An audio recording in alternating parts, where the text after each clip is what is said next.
Good morning, good afternoon, good evening all of you.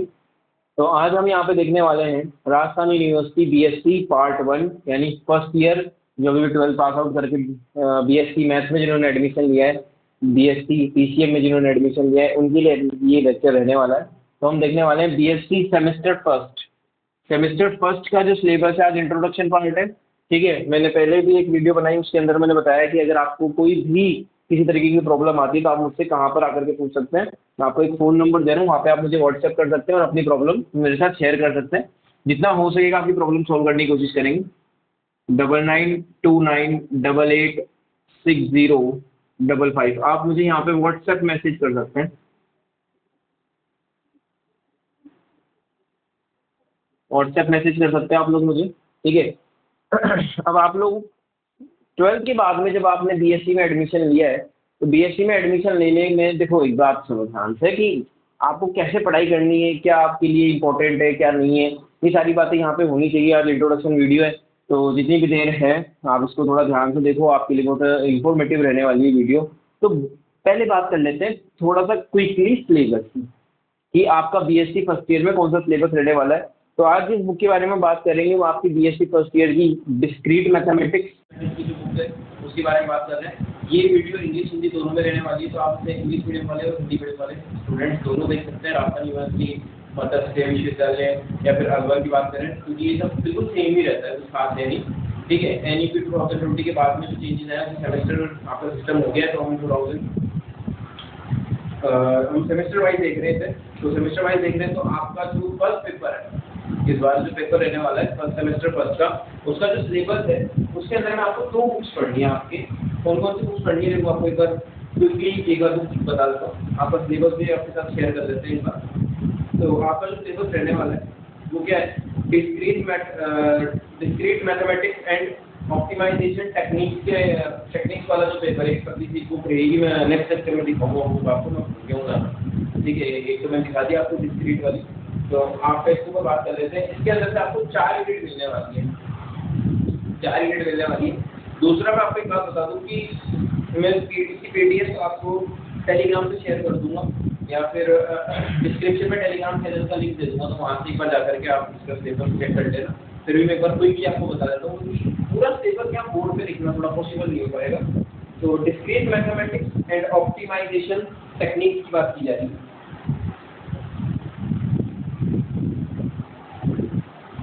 Discrete mathematics बहुत ज़्यादा part जो है आपका सिलेबस का इजीली कवर होगा। एंड ऑप्टिमाइजेशन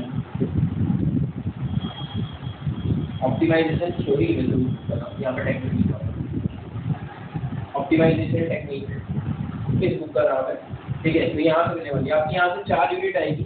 बेसिकली जो यूनिवर्सिटी का सिलेबस है उसके अकॉर्डिंग फर्स्ट यूनिट आपकी कम से कम 22 लेक्चर एक ही घंटे के मान लो, और सेकंड यूनिट आपके 23 लेक्चर 23 लेक्चर्स रहने वाले हैं, और यूनिट थर्ड मान लो आप 22 लेक्चर्स रहने वाले हैं आपके, और यूनिट 4 ले लो आप 23 लेक्चर्स आपके यहाँ रहने वाले हैं, ठीक है। जो आपका फर्स्ट आपका यूनिट है उसके अंदर अगर बात की जाए तो फर्स्ट यूनिट में relation on a set, equivalence class, partial order relation, chain and anti chain, lattices, distributive and complemented lattices, Boolean algebra, conjective normal form, disjunctive normal form, principle of inclusion and exclusion, proportional calculus, basic logical operations, truth tables, ठीक है। इस type से मतलब पूरा एक syllabus आपका दिया है। मैंने फर्स्ट यूनिट ही पढ़ी, सिलेबस आपके पास अवेलेबल हो जाएगा, अपनी यूनिवर्सिटी के वेबसाइट पे जाके आप निकाल सकते हो, या फिर आप मुझे आप टेलीग्राम पे ले लेना मुझसे। ये टेलीग्राम पे मैं इसकी पिक्चर डाल दूँगा, वहाँ से आप ये ले सकते हैं, ठीक है। तो अगर बात करते हैं आपको जो पढ़ना है इसके अंदर, सबसे पहला जो अपन यूनिट पढ़ेंगे वो आपकी सेट थ्योरी है। सेट थ्योरी पढ़ना आपको ऐसा लगेगा कि आपने 12th क्लास 11th क्लास में सब पढ़ा है, ठीक है, उसी के जैसा लगेगा, लेकिन ऐसा बिल्कुल नहीं है। थोड़ा बहुत चेंज होता है। आप वहाँ पे बहुत ही थोड़ा सा पढ़ते 11th 12th में, बहुत थोड़ा सा यहाँ पे आपको डिटेल में पढ़ना पड़ेगा, बहुत अच्छे से पढ़ना पड़ेगा। तो आप थोड़ा यहाँ पे फोकस करके पढ़ना। डिस्क्रीट बहुत अच्छा पेपर है आपका, ठीक है। इवन आप फर्स्ट ईयर में आए हो, देखो क्या होता है ना, फर्स्ट ईयर में आती है ना फाउंडेशन आपके की वजह से खुल जाते हैं, आपके ऊपर कोई किसी तरीके की फाउंडेशन नहीं रहती, आप लाइफ में आगे बढ़ चुके हो, ठीक है। और दूसरा आपको किस तरीके से आज़ादी मिल जाती है यहाँ कॉलेज में, कोई बोलने वाला नहीं है आपको भी, तो थोड़ा पढ़ाई पर खुद भी फोकस रखना, बोलने वाला नहीं तो मतलब ये नहीं कि आप पढ़ लो, पढ़ना बहुत ज़रूरी है। मेरे का टाइम में कुछ करना है तो पढ़ना ही पड़ेगा, इसलिए आपके 10-12 के मार्क्स कोई नहीं पूछेगा आपसे, तो अभी तो आपको पढ़ना ही ज़रूरी है। तो स्टार्ट करते हैं विविध गणित डिस्क्रीट मैथमेटिक्स। पहले हम पेपर जो स्टार्ट कर रहे हैं वो उससे स्टार्ट कर रहे हैं डिस्क्रीट मैथमेटिक्स करना है, विविध गणित। इसके अंदर जो हम स्टार्ट कर रहे हैं चैप्टर नंबर 1 स्टार्ट करेंगे आपको बुक का। इस बुक का अच्छा बुक का बता दूं आपको, मार्केट में सीबीएस की बुक भी मिल रही है जो ऑप्टिमाइजेशन टेक्निक और विविध गणित दोनों मिला के आपको फर्स्ट सेमेस्टर की बुक, दुकान वाले बोलेंगे फर्स्ट सेमेस्टर की ले जाओ, लेकिन फिर मैं आपको बोलूँगा, सजेस्ट करूँगा जेपीएस की बुक लेकर आओ। किसकी बुक लेकर आओगे? जेपीएस की बुक लाओ। इंग्लिश हिंदी दोनों में जो है बुक अवेलेबल है, बट आपको मैं फिर बोलूँगा आप हिंदी वाली बुक ले लो। क्यों? क्योंकि ठीक है अच्छा इसमें मैटर लिखा हुआ है हिंदी में, इंग्लिश का मैटर उतना अच्छा नहीं लिखा हुआ। देखिए बाकी डेफिनेशन वगैरह इंग्लिश में करवाएंगे, आपको सब टेंशन लेने की जरूरत ही नहीं। ठीक है, विविध गणित की बात करते हैं। तो जब चैप्टर नंबर 1 इसका यूनिट नंबर 1 स्टार्ट कर रहे हैं, यूनिट नंबर 1 इसका हम स्टार्ट कर रहे हैं। उसके अंदर के हम सबसे पहले पढ़ रहे हैं सेट थ्योरी। क्या पढ़ रहे हैं? सेट थ्योरी पढ़ रहे हैं, सेट थ्योरी। ठीक है, समुच्चयों के बारे में हम पढ़ेंगे। तो हेडिंग डालो, आप सबसे पहले हेडिंग डालो समुच्चय। पहले आपकी जो हेडिंग है वो समुच्चय, इससे नीचे लिखना आपके लिखना बंद हो जाएगा।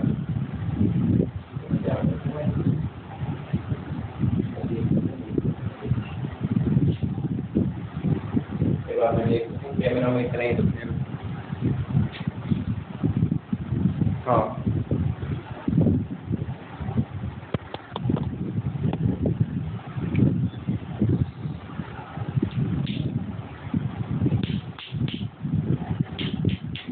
हेलो हेलो हेलो, आवाज़ क्लियर आ रही है आप सभी को? चेक कर लेते हैं। Hello everyone.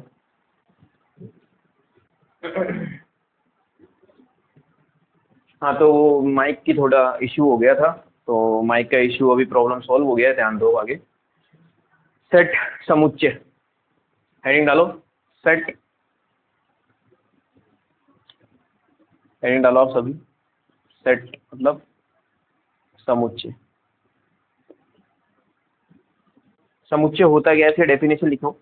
A well defined collection of distinct objects, a well defined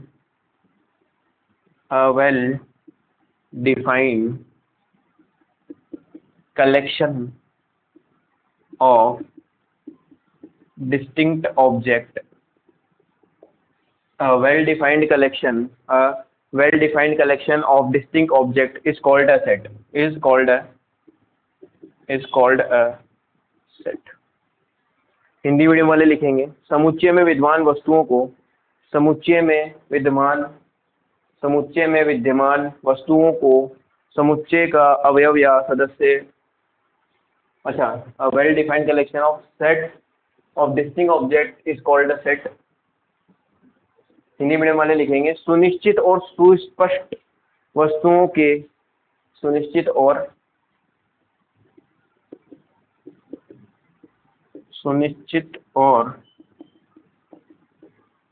सुस्पष्ट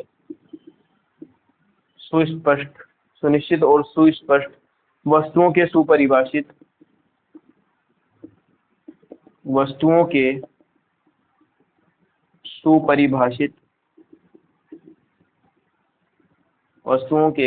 सुपरिभाषित संग्रह को समुच्चय कहते हैं, संग्रह को समुच्चय कहते हैं, संग्रह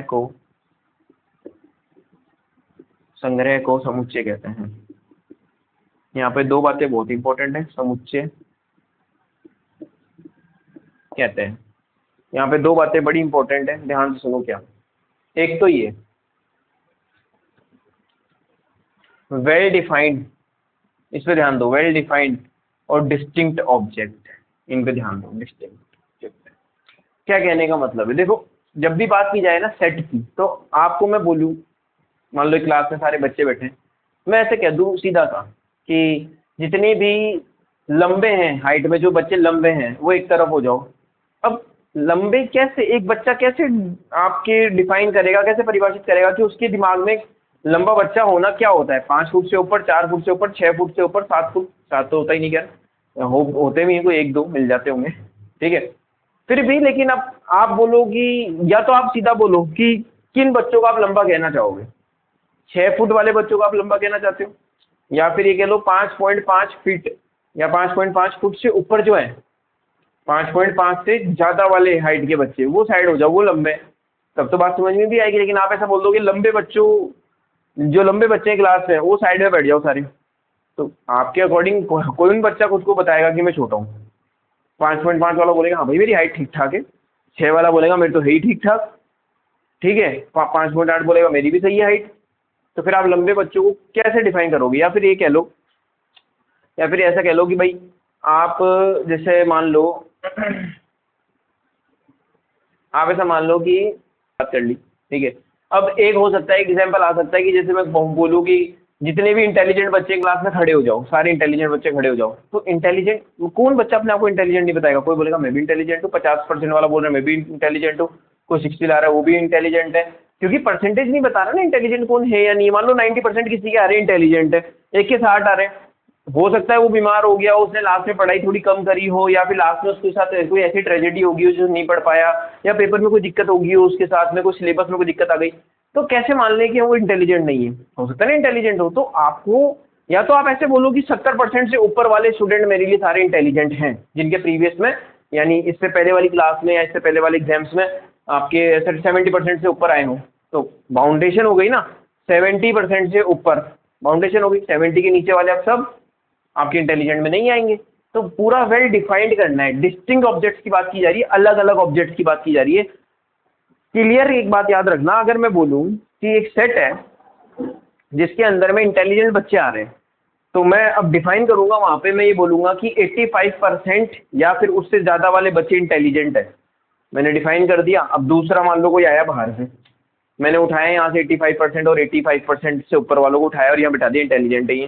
फिर मैं क्लास में आकर के मैंने कहा कि किसी को बुलाया, मान लो तुम्हें बुला लिया, मैंने कहा 85% और 85% से ऊपर वाले बच्चे जो है इंटेलिजेंट है, आप उनको क्लास में से अलग करो। तो जिनको मैंने क्लास में से अलग रखा है, आप भी उन्हीं को क्लास में से अलग करोगे। यानी कि कोई भी आ जाए बाहर से, XYZ कोई भी लोग, कोई भी इंसान आ जाए, वो एकदम सेम आंसर दे हमारी तरह। जो हमने अलग करा है, जिनको इंटेलिजेंट में करा है, जो वेल डिफाइन करवाया हमने 85% या उससे ऊपर वालों को, तो उतना ही वो करेगा। ऐसा नहीं हो सकता कि मेरा आंसर कुछ आए और उसको कुछ आ जाए, यानी वो कोई और सेट बनाते और मैं कोई और सेट बना दूं। जैसे नेचुरल नंबर का सेट, नेचुरल नंबर के सेट में क्या होता है 1 2 3 4, अब कोई बाहर से आया बोले नेचुरल नंबर का सेट, तो वो भी यही बोलेगा 1 2 3 4 5 6, आगे तक चलता जाएगा ना, रुकेगा तो नहीं, ठीक है। ऐसे आगे लिखो इसके अंदर, समुच्चय में विद्यमान वस्तुओं को समुच्चय का अवयव या सदस्य कहते हैं। यानी समुच्चय के अंदर में जितनी भी अवयव, या आप कह लो जो भी आ रहा है उसके अंदर, वो उसके या तो सदस्य हैं या फिर अवयव हैं।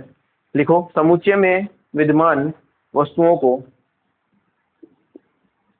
समुच्चय में विद्यमान, समुच्चय में विद्यमान वस्तुओं को अवयव या सदस्य, मेंबर या एलिमेंट, सदस्य कहते हैं, सदस्य कहते हैं। इंग्लिश मीडियम वाले लिखेंगे every object belonging to set, every object belonging to set, जो जितने भी ऑब्जेक्ट जो बिलोंग कर रहे हैं सेट में, is called an element, is called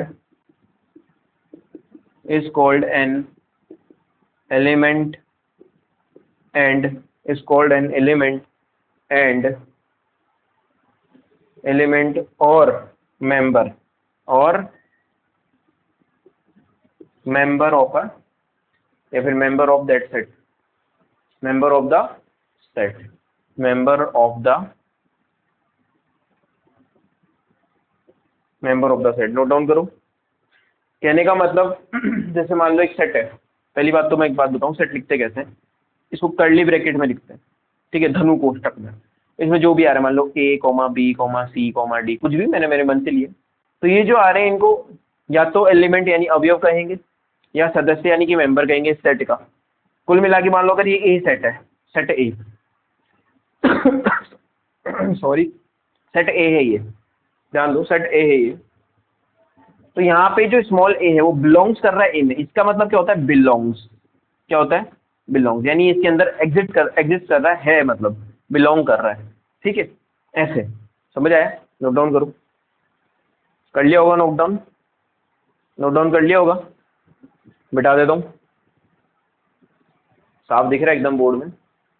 कोई दिक्कत आए तो बताना मुझे, आनी तो नहीं चाहिए। अब हम एक देखेंगे रिप्रेजेंटेशन ऑफ सेट। यूनिट 1 चली रही है अपनी, डिस्क्रीट मैथमेटिक्स। थोड़ी जगह ज़्यादा चाहिए इसलिए मैंने मिटा दिया उसको।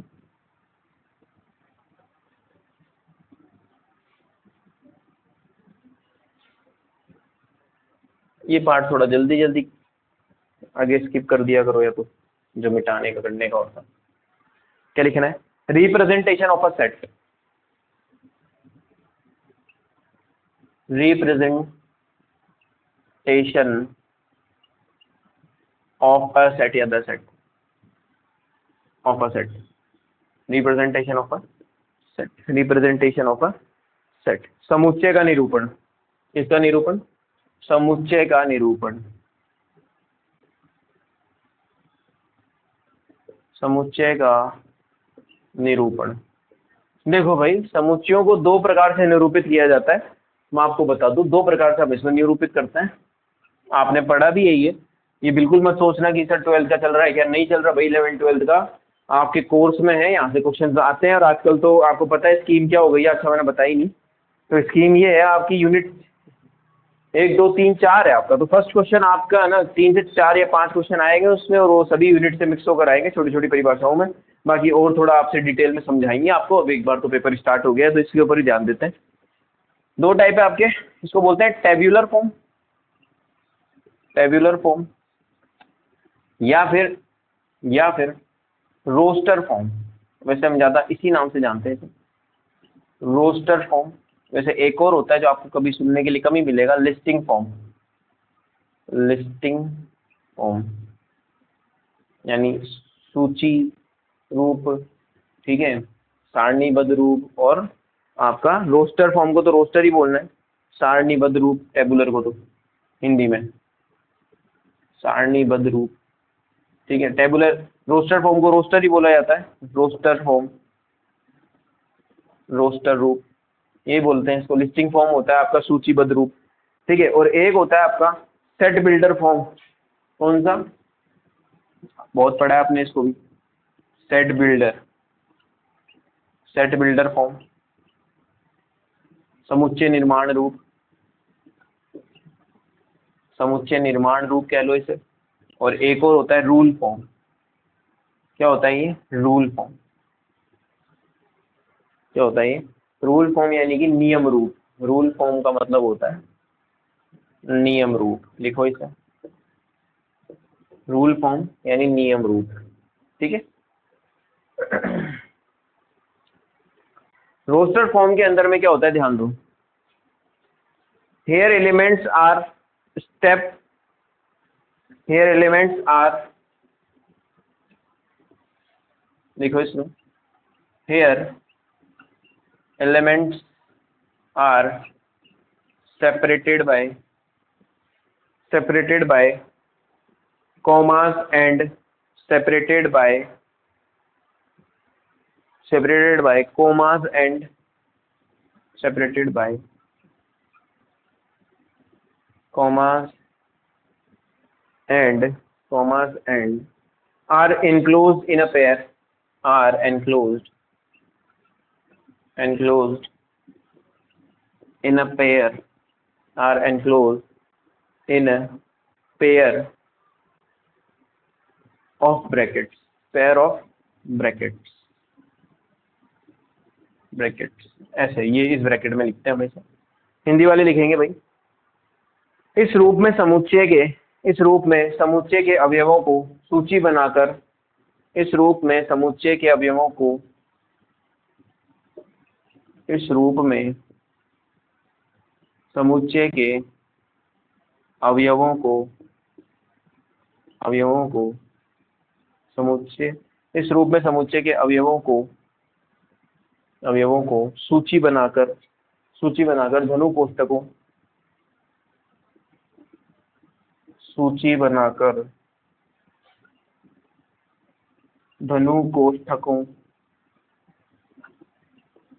कोष्ठकों इसमें इसकी बात हो रही है, धनु कोष्ठकों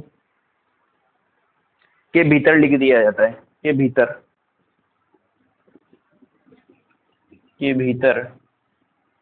लिख दिया जाता है। ठीक है, लिख दिया जाता है। एग्जाम्पल ले लो, जैसे ऐसे करके मान लो कोई सेट है ए बी सी डी, बस ये 4 एलिमेंट है उसमें। ठीक है, बाद में आपको समझाएंगे अच्छे से सब। सेट बिल्डर फॉर्म के लिए लिखो, a set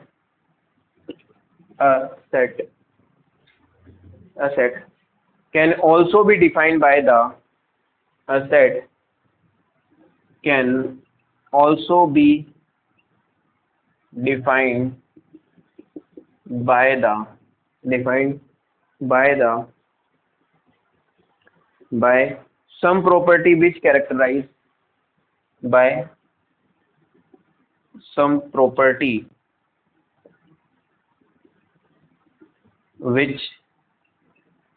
characterize characterize all the elements of the set, characterizes all the elements of the set लिखो, of the set। इस रूप में हम समुच्चय के अवयव, थोड़ा मैं इधर से लिख रहा हूँ, इस रूप में हम समुच्चय के अवयव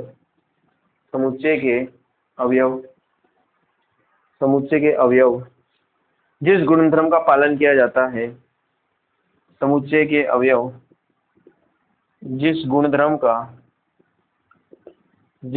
का पालन करते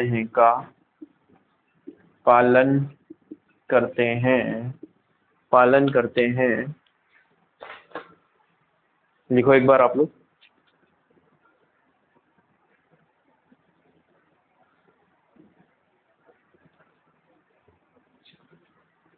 हाँ भाई, जिस गुणधर्म का पालन करते हैं उसे लिख दिया जाता है, उसे लिखा जाता है। नोट डाउन करो, यहाँ से आप इसे नोट डाउन करो, इसमें दिख रहा होगा सभी को।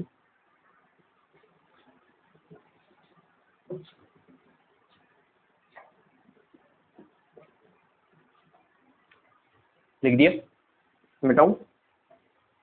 अब समझाता हूँ आपको एक बार, देखो इसको कैसे करते हैं। अच्छा, सबको पता है इतना तो।